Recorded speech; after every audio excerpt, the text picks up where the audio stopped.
That sounds stupid. And welcome to the Write or Die Show. I am your host, Randi-lee. Today I am talking to Julie Coraccio. Welcome, Julie. Super excited to have you on the show. I am excited to be here. And so before we hit record, we were discussing Julie's background, which is beautiful, and discussing how I match now because it's all green. Yeah. We do. Green is good. And the day after Earth Day, so eco-friendly. Oh, there you go. And it is the mental health color on the ribbon. Oh, I did not know that. Thank you. Yes. This is why I was on a giant hunt for green lipstick. It was extremely difficult to find.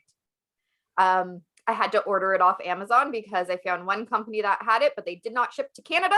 So, yeah. I saw blue the other day. Yes, I love my blue lipstick too. I like to mix it up, but the green that was the reason behind finding the green and working very hard to find the green. Gotcha. Well, good job. I have a light purple coming in soon too. Purple's my favorite color. For spring. There you go. Yep. So enough about me and my beautifully colored lips. Tell us a little bit about yourself.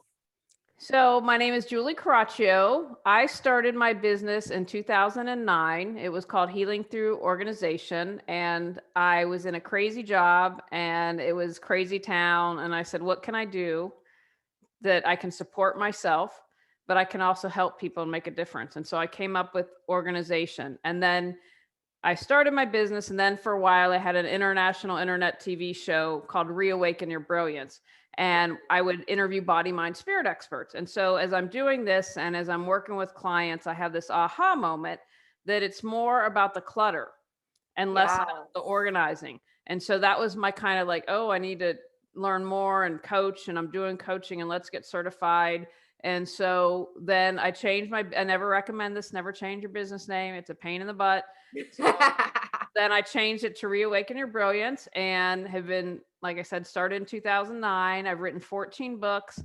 I've done some classes. I also host a podcast, Clear Your Clutter Inside and Out. So what gets me excited in the morning is helping people clear their clutter. And that's the metaphor I use, because a lot of times when you think of clutter, you think of the physical stuff. Yeah. But it's so much more than that. And mental clutters, I know we're going to talk about today, but that's just one aspect. Yeah. Actually, during COVID, because we're stuck at home, I think a lot of us, myself included, have been going through our clutter and going heave ho, all that junk that just sits there, collects dust, and serves no real purpose in our life. Exactly. And it's interesting. Some people have been able to do that, but some have struggled and not been able to do that. And there's definitely a mental and emotional and sometimes a spiritual component behind that. But, they talk about in feng shui, which is the energy of your home. Any feng shui person will tell you right off the bat, clear your clutter. Yes. You want to change your life, clear your clutter. Yep. I've been doing that slowly, but it's not an easy thing, especially I used to be pretty broke. I'm not rolling in the dough right now, but I'm not really broke. And so I would say, oh, well, I might need this, right? And if I throw it out, then I have to go buy it. I don't have the money to go buy it. So I need to keep this.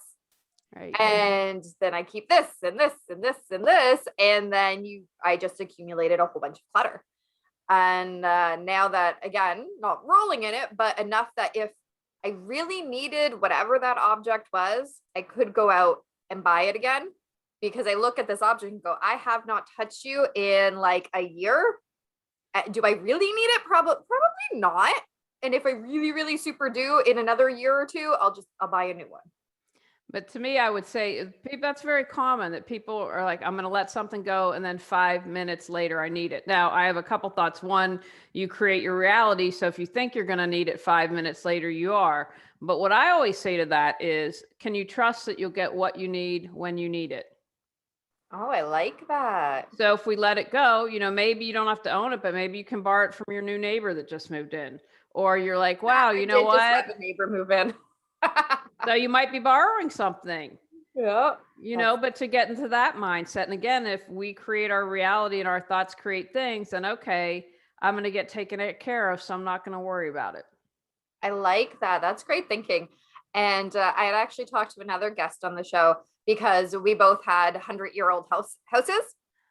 And of course, 100-year-old houses do not have lots of closet space because you didn't have a lot of stuff back then. Right. So that's kind of another one of the reasons I needed to declutter, because just accumulating things. And I mean, I got kids, so you accumulate a whole bunch of toys, and now that they're teenagers, okay, what do we do with these toys? Because you don't need them anymore.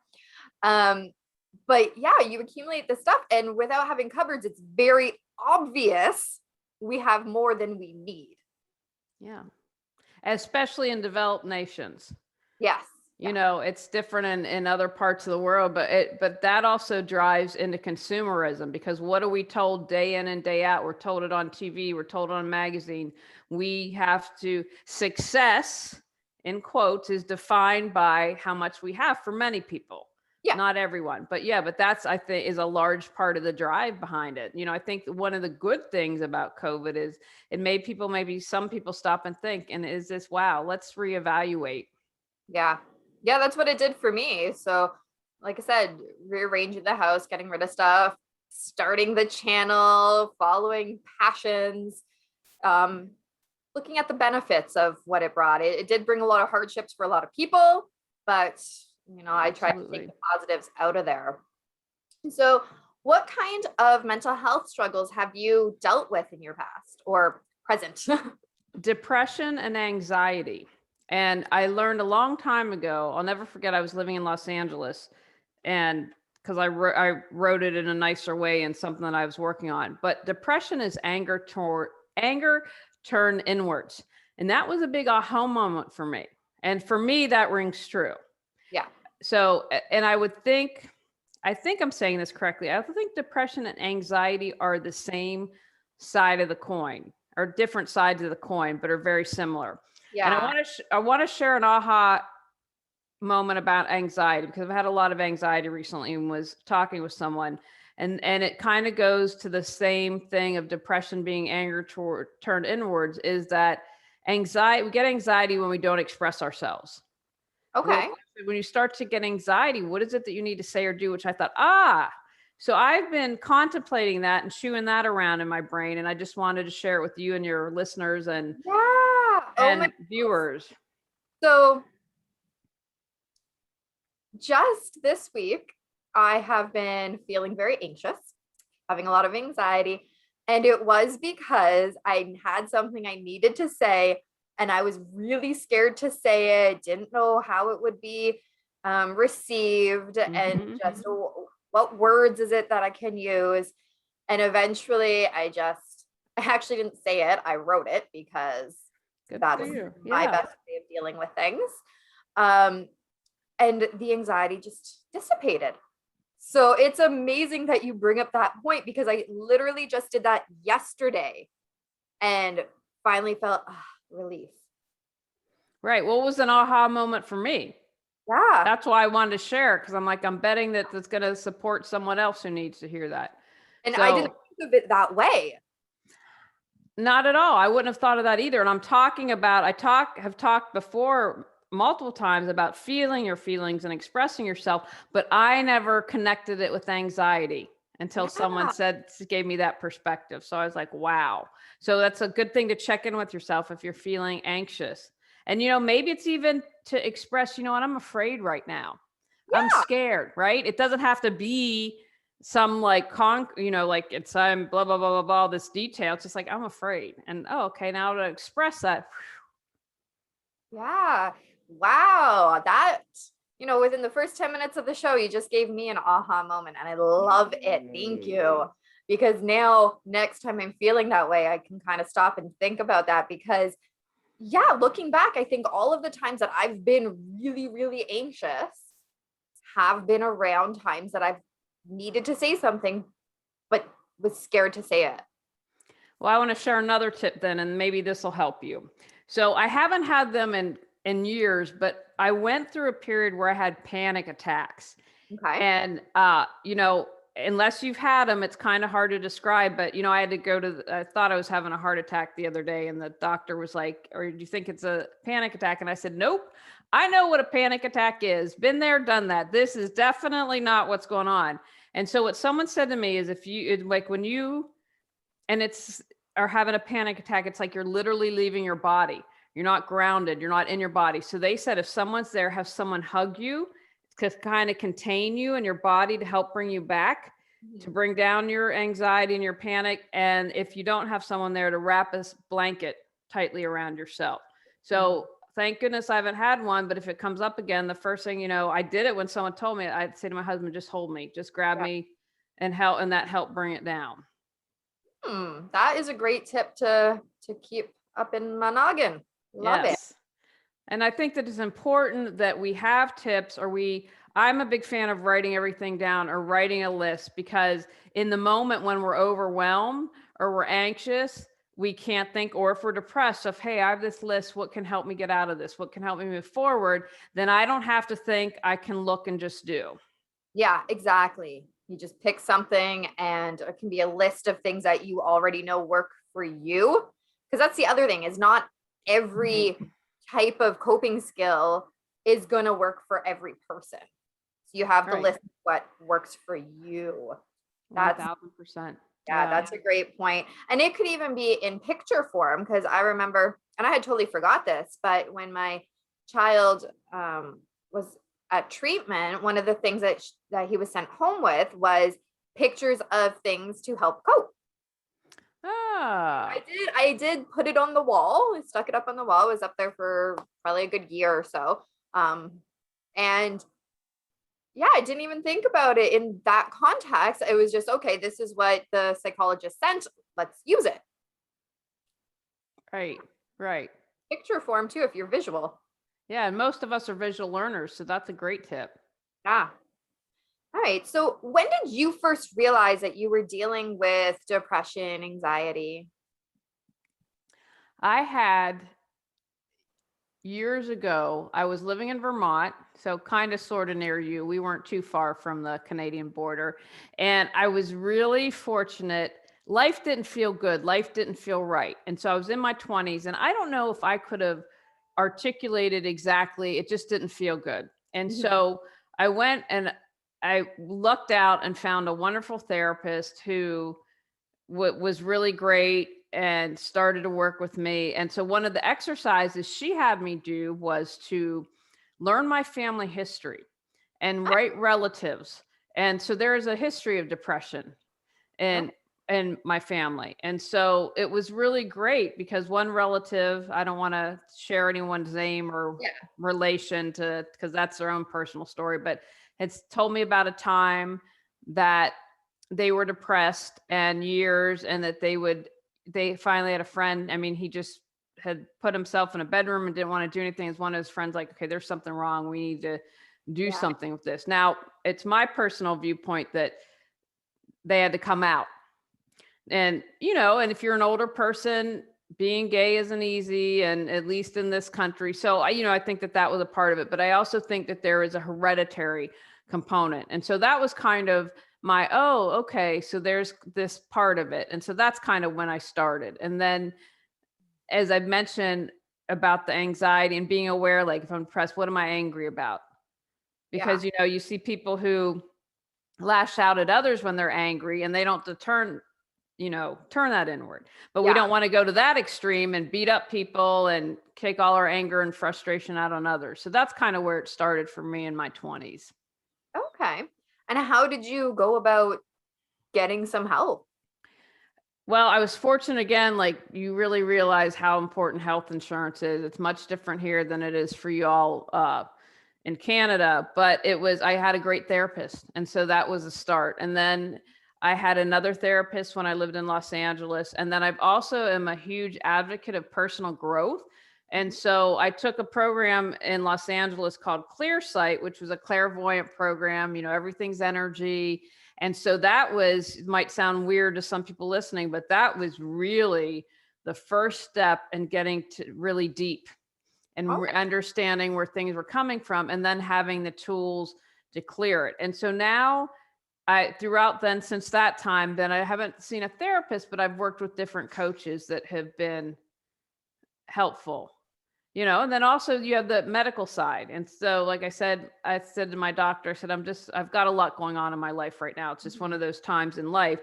And I said, oh, I don't know if I want to take anything because then I'm afraid I'll never be able to get health insurance again. And she said, Julie, 50% of Americans are on something. You just don't even worry about that. And so then we have to figure something out because this gave me horrible headaches. But I just thought, she was like, it helps with depression and anxiety simultaneously. And so Okay.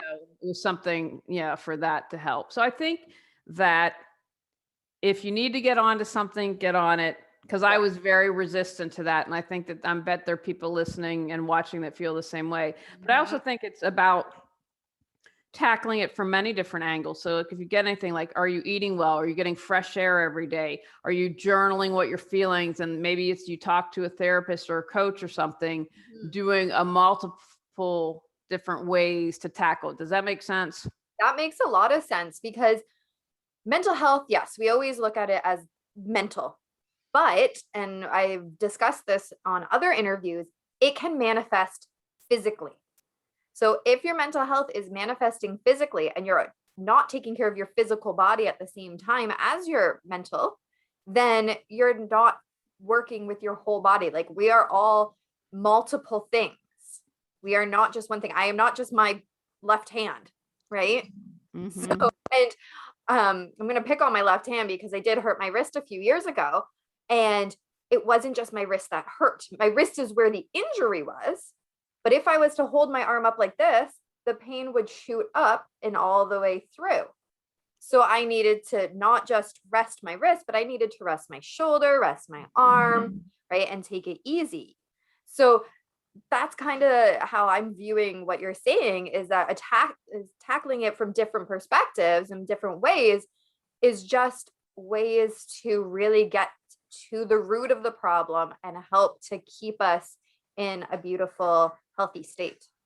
Yeah. And I wanted to share this because this happened to me. If you aren't feeling well, always go see your doctor. And I'm fortunate I have an awesome doctor. And I said, you know what? I'm exhausted. And she said, I think you have sleep apnea.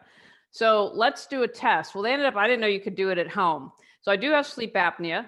I've been on the machine about a week and I'm still tired, but I would be in bed and go to bed and, have restless sleep and be in bed for 10 hours or whatever. I'm in bed 6, 7, 8 hours. And I had a horrible shoulder pain and was reading about something. And when you don't get enough sleep, sometimes muscle pain is one of so Oh, Saturday night, my husband, I'm ready to cry. I'm like, please massage my shoulder. So I was on the machine. Within 3 days, it went away. Now, do I know if it's that? I don't know. But the more research I did, I just say if you're snoring, if your partner says you snore, just check it out because sleep is so fundamental to everything. And if you're not getting real sleep, I'm excited to see where I am in another month or two as I continue to do this. yeah. And we're interconnected beings, right? And I was saying that to my husband because I have a lot of foot issues. And the fascia that runs through our body, I'm not going to get super technical with everybody because this is not a personal training anatomy show, but the fascia runs through your whole body. So even the tension that is in my feet is affected by my hips, is affected by my neck, by my jaw. And he's like, your feet is connected to your head. I'm like, yeah, everything is connected throughout our whole body. Everything goes down that spinal column and shoots out to all the different limbs that we have. So, yeah, if you have an issue in one aspect of your life, whether it be sleep or my wrist, feet, whatever it is interconnected. Absolutely. Yeah, that's great points. So, you said that you've got a great therapist, which is amazing. What kinds of coping skills have you learned from that? Oh, good question. Different things. So I'm a huge fan of journaling. So writing down, because I laughed when you said, oh, I couldn't say it, so I wrote it down. If I have to have an intense conversation, I will write out my talking points because I know I'll get so nervous and have to do that. So I'm a huge fan of journaling. Walking, I try to walk every day. That helps clear my head. It keeps me physically good. I remember that what I do is about me and what others do is about them. And then That's a good knowing point. I can control me and that's about it. I wish I could control the world. I've tried really hard, but no such luck. Yeah. Yeah, actually, when my kid would say something like, I mean, he still says stuff even at 14, but the younger years, right? When you'd be playing with a friend or whatever, well, he made me, or like with a sibling, it was him. And I just look, I go, well, you can't control what they're doing. You can only control what you're doing. And I saw you do whatever it was. Yeah. So those are your actions. You can't blame that on somebody else. Right. But Right. he told me to, but you didn't have to listen. Right. Right. No, but that's important. So you need to own that. And so when you own your own stuff, in my mind, although it might be hard, because I think we're not taught these skills, right? We're taught math and which I use a calculator, barely use all that stuff. But it's like, how do we cope with disappointment? We're all going to have disappointment. How do we cope with anger? We're not taught these skills. So I think that it's really important to learn how to do these things. And as you mentioned a moment ago, figuring out what works best for you. I'm a huge fan. If I'm overwhelmed, 10 deep breaths. Like if I can't think in that moment, I can remember, okay, just sit down and breathe, or I'll ground myself. If I feel like I'm out of my body, need to be really in my body, and having healthy boundaries, and also in addition to that, knowing what hill to die on, as they say. Meaning like, do I want to spend time with an idiot on social media? Probably not. Yeah. And I had it. Kids, pick your battle. Pick your battles. Exactly. Like I had someone and I was grateful because I took a 6 week he came on I'm like, you haven't been on my page in years and you're all angry up on me on Facebook. I'm like, I don't have time for this. And so the next day I said, I'm taking a break. I'll be off. I said, when someone who obviously is in so much pain that they have to be a jerk on my Facebook page, and I can muster no sympathy, I said, I don't want to be that person who can't have compassion. So peace out. I'm out for a break. And it pissed him off, and he and his wife unfriended me. I'm like, thanks, bye-bye. I don't want your you need help, and talk about mental. I think there might be some mental illness on, but I'm like, I don't want to be involved in that. Just get away from me. And ironically, you're angry that I'm pointing out that you're hurt because you're so angry all the time. Like you can't even recognize that. To me is sad. But knowing that I couldn't have compassion was a boundary for me. So then I needed to step away. Yeah, that is really important. A lot of us have boundary issues. And I think that's where a lot of my anxiety about saying what I needed to say or whatever, because boundaries, right? And that is boundaries and anxiety and depression, anything else. But for me, I've noticed it now. I notice that I'm thinking about it right now, is when my anxiety peaks, it's a boundary issue with the fear of saying something because of that boundary issue. Yeah. Aha moment. That's awesome. Yeah. But that makes sense, and especially you've all, we're all individual and have individual experiences, but then they're collective things. Like as a woman, I'm reading like the Me Too movement is a good example. And it's like crazy to me how other women endorse it. Endorse it's not the right word. Or like, what are you complaining about? Or suck it up, or I had to go through it. And, but it's like, that's a whole other, like sexual harassment in the workplace, sexual harassment walking, like that most men don't have to deal with. And so there's a boundary issue around that. There can be a boundary issue of our race, and then our family of origin, our sexuality, all those different things can play part. Definitely. Excuse me. So what would you tell somebody who's listening right now and maybe they're having some aha moments with their own mental health? What kind of advice you want to give them? I would say, no, you're not alone. I think that that's really important, and to not be ashamed. I think a lot of times we have this misconception, like for instance, if you're struggling depression, like be a rugged individual, like Hudson America, like suck it up, buttercup, just, so you're not alone. There's nothing to be shameful for. Reach out and get help and support. That's really important. And that you are good enough, you're worthy, and you're loved no matter what. because I think that that sometimes ties into it, right? We're either coming for fear or love, but if we don't feel good enough, there's a fear around that. So know that no matter what, you are worthy, you are loved, and you are good enough. That is great advice. Where can people find your books? Tell us a little bit more about those. Thank you. So they're on, sadly, Amazon, because I feel like we all need to be on Amazon. I'm hoping that there's a day that that doesn't happen. And they can also find them at my website, reawakenyourbrilliance.com. And I have a book called Clear Your Clutter Inside and Out, which talks about physical, mental, emotional, and spiritual clutter, and a companion workbook if you really want to get to it and write it down. And then I also have, which I love, are 12 journal prompt books, because I believe you have the answers within. I see my job as supporting you and bringing those out. So there's one on mental clutter, emotional, holiday. We got it all there, relationships, finance, health. And it's about taking you through and having you answer the questions. Then I do something a little differently that I haven't seen before in other books is I encourage you, once you answer the question, take out what's most important. What did you just learn from writing down that answer? Because if you have clutter in your life, you're overwhelmed. And then it also teaches you how to create a plan to take action, because what awareness plus action equals change. So once we're aware, we need to do something to move forward and change our lives. That is a great point. Love that. And where can people find you and follow you? They can go to reawakenyourbrilliance.com. You can find all my social media links. My podcast is Clear Your Clutter Inside and Out, and it's on YouTube as well under Julie Coraccio. So you find me, you should, if you Google, you should be able to find me, but reawakenyourbrilliance.com is the best bet.